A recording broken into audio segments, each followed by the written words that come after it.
So, good evening. Good evening po. Ano kay Gilbert yan, yung vlogger? Kilala niyo po ba yun? Sa kanya yan eh.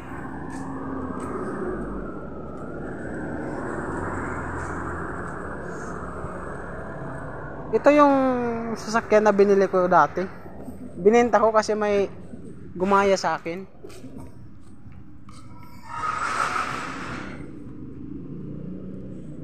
Tsaka ito yung mall ng isda.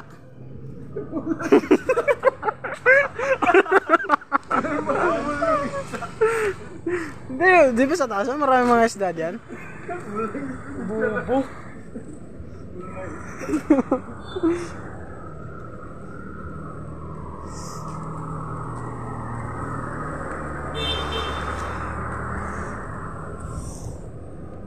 Anong bibilin mo? McDo sana.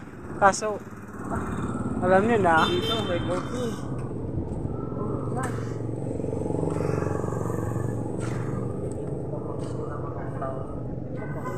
Watch and learn lang. Wala kayong pakialam sa akin kasi ginawa ko lang naman yung kaya ko eh. So, ano ngayon? Nandito na kayo. Ano ngayon? Hindi ko mag